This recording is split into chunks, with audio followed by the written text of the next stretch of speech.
ये कहानी एक ऐसे आदमी की है जो पूरे देश का चेहरा बन गया है, जिसने 2014 में कहा था मैं दिल्ली चलाऊंगा, नागपुर नहीं। लेकिन 2025 आते आते वही आदमी अब नागपुर जाकर बोलता है आरएसएस भारत की अमर संस्कृति का वट वृक्ष है, मैं जो कुछ भी हूँ संघ की देन है। क्या ये वही मोदी है जो कभी खुद को 130 करोड़ भारतीयों का चौकीदार कहते थे, न कि किसी संगठन का स्वयंसेवक? तो चलिए दोस्तों, आज की हमारी कहानी का नाम है मोदी से प्रचारक तक, जब संघ ने प्रधानमंत्री को फिर से विद्यार्थी बना दिया। शुरुआत वही से 2014 की वो धुंधली याद। 2014 में जब नरेंद्र मोदी बने तो सबसे ज्यादा परेशान कौन था? न विपक्ष न मीडिया, सबसे ज्यादा बेचैन था खुद आरएसएस। क्यों? क्योंकि उन्होंने देखा कि एक ऐसा आदमी जो संघ का प्रचारक तो रहा, लेकिन अब वो अपने ब्रांड मोदी को लेकर आया है। उन्होंने ना संघ की शाखा में आना जारी रखा, न मंच से संघ की तारीफ की। बोले थे अब राजनीति विचारधारा से नहीं विकास से चलेगी, और संघ ने सोचा अच्छा ये लड़का बड़ा होकर हमें ही भूल गया। नमो ब्रांड की राजनीति, एकल नेतृत्व का स्वर्ण युग। 2014 से 2019, फिर 2019 से 2024, ये वो दौर था जब नरेंद्र मोदी का नाम खुद एक संस्था बन गया। हर चीज पर एक ही चेहरा, चुनाव पोस्टर से लेकर सरकारी स्कीमों तक सिर्फ मोदी। मोदी है तो मुमकिन है, मोदी नहीं तो कौन। संघ शांत था, लेकिन खामोशी में बेचैनी थी। उधर नागपुर में संघ के प्रचारक सोच रहे थे हमने इस पौधे को पानी दिया, अब ये हमें क्यों छाया नहीं दे रहा। 2024 का झटका, सीटों तो मिली लेकिन चेहरा फीका पड़ गया। 2024 के चुनाव में मोदी जी फिर से जीत गए, लेकिन क्या वो जीत उतनी दमदार थी? नहीं, बहुमत कम हुआ, साथ ही दलों की जरूरत पड़ी, और जो सीटें गिरी वो गिरी उन राज्यों में जहां मोदी का नाम ही सबसे ज्यादा चलता था। संघ ने कहा अब वक्त आ गया है कि पार्टी दोबारा विचारधारा की ओर लौटे, और बस यहीं से मोदी जी की जुबान बदलना शुरू हो गई। नागपुर यात्रा 2025 की नई शुरुआत। मार्च 2025 में नरेंद्र मोदी पहली बार नागपुर के संघ मुख्यालय पहुंचे, वो भी प्रधानमंत्री बनने के 11 साल बाद। अंदर की बात यह है कि इस बार संघ ने बुलाया था, और बुलावा प्रेशर की भाषा में था। मोदी ने वहां जाकर कहा आरएसएस भारत की अमर संस्कृति का वट वृक्ष है, मैं जो कुछ भी हूँ संघ की दीक्षा का ही परिणाम है। भाई, जिसने कभी मंच से संघ का नाम लेना तक टाल दिया हो, वो अब खुलेआम यह कह रहा हो। मीडिया वाले भी हैरान है, विपक्ष मुस्कुरा रहे हैं। अमेरिका में भी संघ, लेक्स फ्रीडमैन पॉडकास्ट में खुला दिल। मोदी जी जब विदेश में भी संघ का प्रचार करने लगे हैं, अमेरिका के मशहूर पॉडकास्टर लेक्स फ्रीडमैन के इंटरव्यू में बोले आरएसएस ने मुझे जीवन का मूल्य सिखाया है। मैंने नहीं सुना है कि कोई अन्य स्वैच्छिक संगठन आरएसएस जितना हो। दुनिया को एक मैसेज, देखो मैं एक स्वयंसेवक हूँ, प्रधानमंत्री बाद में। अब तो यह लगने लगा है कि मोदी 2.0 खत्म, संघ के प्रचारक 2.1 चालू। मराठी साहित्य सम्मेलन में संघ की शताब्दी और तारीफों की बौछार। फरवरी 2025 में मोदी पहुंचे 98वें अखिल भारतीय मराठी साहित्य सम्मेलन में, और मंच से बोले महाराष्ट्र की धरती पर मराठी भाषा एक महापुरुष ने 100 साल पहले आरएसएस का बीज बोया था, और आज वह एक विशाल वटवृक्ष बन चुका है। अब लोग कह रहे हैं मोदी जी ने संघ को इतना महामंडित कर दिया है जितना मोहन भागवत ने भी नहीं किया। सियासत का रहस्य, मजबूरी का नाम संघ प्रेम। अब बात करते हैं असली मुद्दे की। क्या मोदी जी अपने दिल से ये कह रहे हैं? नहीं भाई, राजनीति में दिल नहीं चलता, समीकरण चलते हैं। संघ फिर से भाजपा का कंट्रोल चाहता है। भाजपा अध्यक्ष का चुनाव आ रहा है और संघ साफ कर चुका है, इस बार चेहरा नागपुर तय करेगा, न कि दिल्ली। यानी मोदी अब नायक नहीं, केवल पात्र है। संघ के निर्देश और मोदी का नया किरदार। मोदी को अब संघ की रीति नीति माननी पड़ रही है। मंत्रिमंडल में बदलाव हो तो संघ की सलाह से, भाजपा प्रदेश अध्यक्ष बदले तो संघ की मोहर से, चुनाव रणनीति बनाई जाए तो संघ के प्रचारकों के इनपुट से। मोदी अब वो नेता नहीं रहे जो खुद को ब्रांड मानते थे, अब वो वही कर रहे हैं जो उन्हें बताया जा रहा है। मीडिया का विश्लेषण, अब संघ ही असली प्रधानमंत्री है। टीवी डिबेट्स में पत्रकार कह रहे हैं मोदी अब संघ के आदेशों पर चलने वाले स्वयंसेवक बन चुके हैं। किसी अखबार की हेडलाइन थी फ्रॉम सुप्रीम लीडर टू संघ सेवक, मोदीज पॉलिटिकल पिवॉट। कुछ पत्रकारों का कहना है 2024 में जब जनादेश कम हुआ तो मोदी की स्वतंत्रता भी कम हो गई, अब वो नागपुर के निर्देशों पर चल रहे हैं। मोदी की चुप्पी और संघ की बढ़ती आवाज। मोदी जी अब उन मुद्दों पर नहीं बोलते जो संघ के लिए संवेदनशील है। संघ के मंच पर चढ़कर बार बार कहते हैं मैं संघ का हूँ, संघ मेरा है। क्या यह वही मोदी है जो गुजरात के मुख्यमंत्री रहते हुए कहते थे मैंने विकास का मॉडल खुद बनाया है, अब कहते हैं संघ ने मुझे बनाया है। आगे क्या? संघ की योजना और मोदी का भविष्य। अब सवाल ये है कि 2029 में क्या होगा? क्या संघ कोई नया चेहरा लाएगा? क्या मोदी की तीसरी पारी आखिरी साबित होगी? क्या भाजपा फिर से संघ आधारित पार्टी बन जाएगी? संघ का एक सूत्र कहता है अब हमें विचारधारा में वापसी चाहिए, व्यक्तित्व की नहीं। मोदी जी ने अपनी भूमिका निभा ली, अब पार्टी को विचार से जोड़ना जरूरी है। नमो ब्रांड की राजनीति, एकल नेतृत्व का स्वर्ण युग। 2014 से 2019, फिर 2019 से 2024, ये वो दौर था जब नरेंद्र मोदी का नाम खुद एक संस्था बन गया। हर चीज पर एक ही चेहरा, चुनाव पोस्टर से लेकर सरकारी स्कीमों तक सिर्फ मोदी। मोदी है तो मुमकिन है, मोदी नहीं तो कौन। संघ शांत था, लेकिन खामोशी में बेचैनी थी। उधर नागपुर में संघ के प्रचारक सोच रहे थे, हमने इस पौधे को पानी दिया, अब ये हमें क्यों छाया नहीं दे रहा। 2024 का झटका, सीटों तो मिली लेकिन चेहरा फीका पड़ गया। 2024 के चुनाव में मोदी जी फिर से जीत गए, लेकिन क्या वो जीत उतनी दमदार थी? नहीं, बहुमत कम हुआ, साथ ही दलों की जरूरत पड़ी, और जो सीटें गिरी वो गिरी उन राज्यों में जहां मोदी का नाम ही सबसे ज्यादा चलता था। संघ ने कहा, अब वक्त आ गया है कि पार्टी दोबारा विचारधारा की ओर लौटे, और बस यहीं से मोदी जी की जुबान बदलना शुरू हो गई। नागपुर यात्रा 2025 की नई शुरुआत। मार्च 2025 में नरेंद्र मोदी पहली बार नागपुर के संघ मुख्यालय पहुंचे, वो भी प्रधानमंत्री बनने के 11 साल बाद। अंदर की बात यह है कि इस बार संघ ने बुलाया था, और बुलावा प्रेशर की भाषा में था। मोदी ने वहां जाकर कहा, आरएसएस भारत की अमर संस्कृति का वट वृक्ष है, मैं जो कुछ भी हूँ संघ की दीक्षा का ही परिणाम है। भाई, जिसने कभी मंच से संघ का नाम लेना तक टाल दिया हो, वो अब खुलेआम यह कह रहा हो। मीडिया वाले भी हैरान है, विपक्ष मुस्कुरा रहे हैं। अमेरिका में भी संघ, लेक्स फ्रीडमैन पॉडकास्ट में खुला दिल। मोदी जी जब विदेश में भी संघ का प्रचार करने लगे हैं, अमेरिका के मशहूर पॉडकास्टर लेक्स फ्रीडमैन के इंटरव्यू में बोले, आरएसएस ने मुझे जीवन का मूल्य सिखाया है। मैंने नहीं सुना है कि कोई अन्य स्वैच्छिक संगठन आरएसएस जितना हो। दुनिया को एक मैसेज, देखो मैं एक स्वयंसेवक हूँ, प्रधानमंत्री बाद में। अब तो यह लगने लगा है कि मोदी 2.0 खत्म, संघ के प्रचारक 2.1 चालू। मराठी साहित्य सम्मेलन में संघ की शताब्दी और तारीफों की बौछार। फरवरी 2025 में मोदी पहुंचे 98वें अखिल भारतीय मराठी साहित्य सम्मेलन में, और मंच से बोले, महाराष्ट्र की धरती पर मराठी भाषा एक महापुरुष ने 100 साल पहले आरएसएस का बीज बोया था, और आज वह एक विशाल वटवृक्ष बन चुका है। अब लोग कह रहे हैं, मोदी जी ने संघ को इतना महामंडित कर दिया है जितना मोहन भागवत ने भी नहीं किया। सियासत का रहस्य, मजबूरी का नाम, संघ प्रेम। अब बात करते हैं असली मुद्दे की। क्या मोदी जी अपने दिल से ये कह रहे हैं? नहीं भाई, राजनीति में दिल नहीं चलता, समीकरण चलते हैं। संघ फिर से भाजपा का कंट्रोल चाहता है। भाजपा अध्यक्ष का चुनाव आ रहा है और संघ साफ कर चुका है, इस बार चेहरा नागपुर तय करेगा, न कि दिल्ली।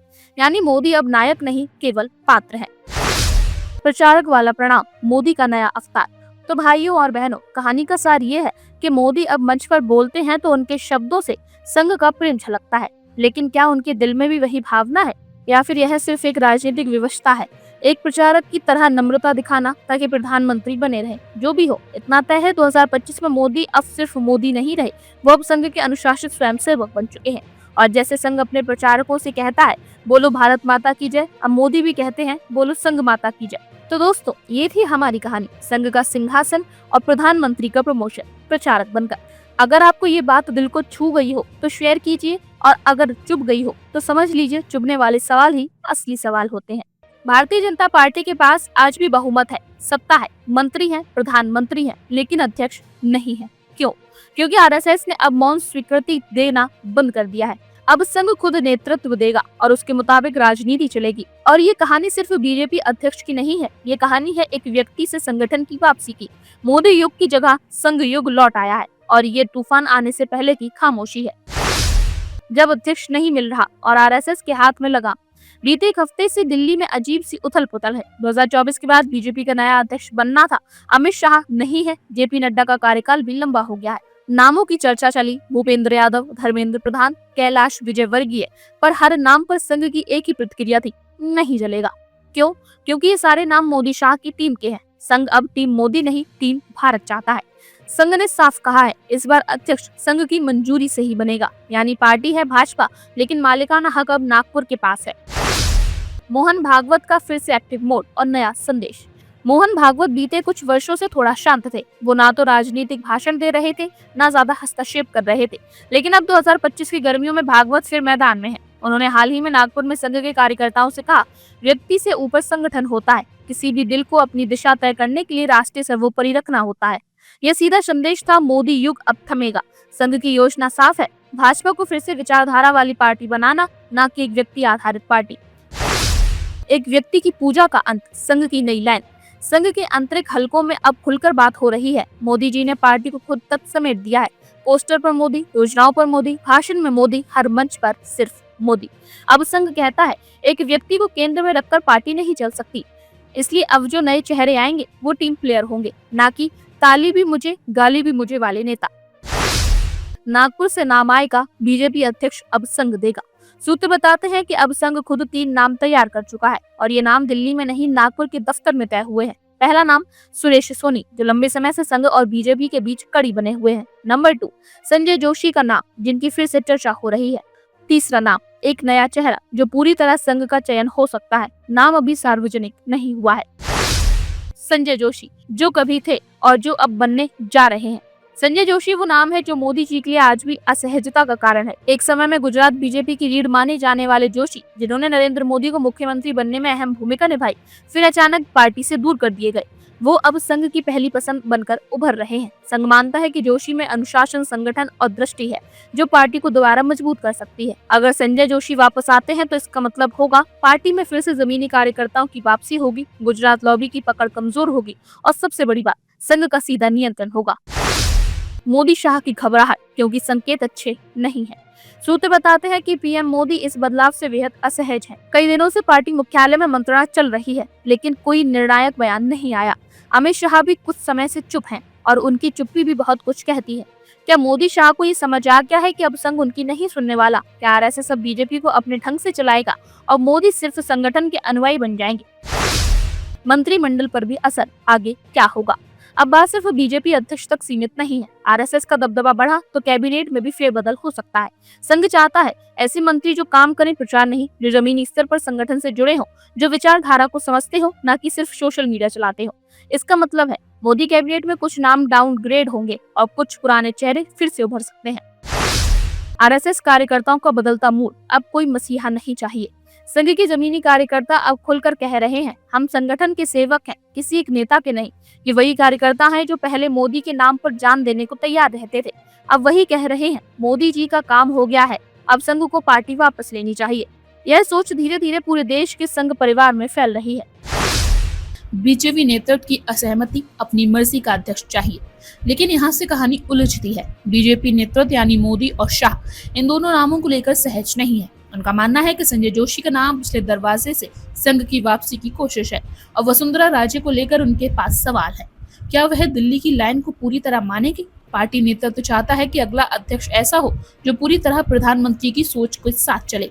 कुछ अंदरूनी सूत्रों का दावा है कि भूपेंद्र यादव या धर्मेंद्र प्रधान जैसे नामों पर विचार हो रहा है, लेकिन संघ ऐसे नामों को पूरी तरह मोदी लॉयलिस्ट मानता है। राष्ट्रीय कार्यकारिणी में देरी, पार्टी की ठहरी चाल। राष्ट्रीय अध्यक्ष तय नहीं हो पा रहा है। इसका मतलब ये हुआ कि राष्ट्रीय कार्यकारिणी का गठन नहीं हो सकता, और जब कार्यकारिणी नहीं बनेगी तो 13 राज्यों की अध्यक्ष कौन चुनेगा? इस वजह से निचले स्तर पर संगठनात्मक ढांचा अधर में लटका है। राज्यों से लेकर जिलों तक पार्टी कार्यकर्ता इंतजार में है। कोई दिशा नहीं, कोई स्पष्टता नहीं। एक युवा कार्यकर्ता ने फोन पर कहा, जब ऊपर नहीं तय होता है कि कप्तान कौन होगा तो नीचे से खिलाड़ी कैसे दौड़ेंगे? पार्टी के अंदर घुटन और आरएसएस का दबाव। संघ खुलकर बयान नहीं देता, लेकिन संकेत देता है। नागपुर के एक वरिष्ठ प्रचारक ने कहा, 2024 के चुनाव में बहुमत आ गया, लेकिन संगठन की स्थिति कमजोर है। मोदी शाह का केंद्रीकरण पार्टी के भविष्य को संजीवनी नहीं दे सकता। आरएसएस को ये चिंता है कि जिस तरह से नरेंद्र मोदी और अमित शाह ने पार्टी को अपने हाथों में लिया, उससे बीजेपी को संस्थागत ढांचा कमजोर हो गया है। पार्टी में कार्यकर्ताओं के बीच एक खालीपन और संगठन में मिचली हुई है। यह स्थिति अगर लंबे समय तक चलती है तो चुनाव सफलता केवल आंतरिक असंतोष को बढ़ा सकता है। हालांकि मोदी शाह की रणनीति पर आरएसएस पूरी तरह से सहमत नहीं है। वे इसे भारत के राजनीतिक परिप्रेक्ष्य से सही मानते हैं, लेकिन आरएसएस के एक महत्वपूर्ण हिस्से को यह डर है कि अगर यह केंद्रीकरण लगातार बढ़ता रहा तो पार्टी में राजनीतिक संघवाद के पुराने सिद्धांतों को नुकसान होगा। इसके कारण आरएसएस अब चाहता है कि पार्टी की रणनीति को थोड़ा और संतुलित किया जाए। वे चाहते हैं कि पार्टी अध्यक्ष ऐसा हो जो संघ की विचारधारा से भी मेल खाता हो और साथ ही पार्टी में एक मजबूत संगठनात्मक ढांचा भी हो। राज्य अध्यक्षों का मामला, 13 राज्यों की प्रतीक्षा। बीजेपी की सबसे बड़ी समस्या यह है कि 13 राज्यों के प्रदेश अध्यक्षों का फैसला अटका हुआ है। यह सिर्फ एक संगठनात्मक समस्या नहीं है, बल्कि यह पार्टी के अंतर्गत गंभीर असहमति और विचारों का संघर्ष भी है। जब तक राष्ट्रीय अध्यक्ष का नाम तय नहीं होगा, तब तक ये निर्णय भी ठहरे रहेंगे। पार्टी में हर स्तर पर दबाव है कि यह निर्णय जल्द किए जाएं, क्योंकि जब तक यह निर्णय नहीं होंगे, तब तक राज्य स्तर पर पार्टी की गतिविधियां सही तरीके से संचालित नहीं हो सकती। इन 13 राज्यों में हर एक के कुछ राज्यों की गहरी असंतुष्ट आवाजें हैं। इन सबका इंतजार पार्टी नेतृत्व की तरफ से पुष्टि का है और यही प्रतीक्षा असंतोष को बढ़ा रही है। राजनीतिक विश्लेषकों मानते हैं कि यह असहमति पार्टी के अंदर बड़े बदलाव की तरफ इशारा करती है। पार्टी में न केवल आरएसएस बल्कि राज्यों में भी कई अंदरूनी ताकतें हैं जो अपने खुद के उम्मीदवार चाहते हैं। इनकी राय है कि राष्ट्रीय अध्यक्ष के चयन से पहले राज्यों में पार्टी का चेहरा तय किया जाए ताकि पार्टी को एक संतुलित और सामूहिक नेतृत्व का संकेत मिले। चुनावी दबाव और राष्ट्रवाद का सवाल। बीजेपी के लिए यह समय काफी पेचीदा है। लोकसभा चुनाव सिर पर है और बीजेपी के सामने यह सवाल खड़ा है कि इस चुनावी साल में पार्टी की छवि क्या होगी। राष्ट्रीय अध्यक्ष का चुनाव इस पूरी चुनावी प्रक्रिया को प्रभावित कर सकता है और यही कारण है कि यह निर्णय पार्टी के लिए कठिन है। आरएसएस की चिंता यह है कि अगर इस बार पार्टी के अध्यक्ष के रूप में कोई गुजरात लॉबी का व्यक्ति चुना जाता है तो पार्टी के अंदर संतुलन का संकट उत्पन्न हो सकता है। इसलिए वे चाहते हैं कि एक ऐसा चेहरा चुना जाए जो केंद्र की राष्ट्रीय दृष्टिकोण और संघ की विचारधारा दोनों को संतुलित कर सके।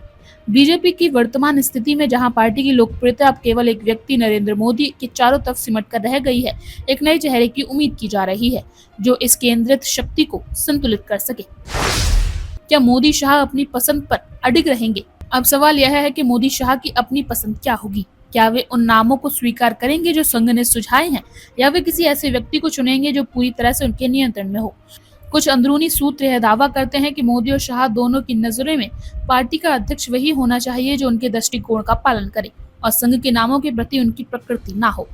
यह सीधा संकेत है कि बीजेपी अपने भविष्य की चुनावी रणनीतियों में कहीं न कहीं संघ की सोच से परे जाने की कोशिश कर रही है।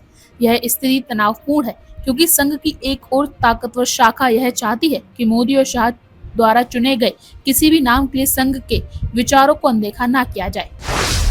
बीजेपी का अटका हुआ भविष्य, चुनावी संकट। बीजेपी के अंदरूनी निर्णयों में जटिलता पार्टी की आगामी रणनीतियों को प्रभावित कर सकती है।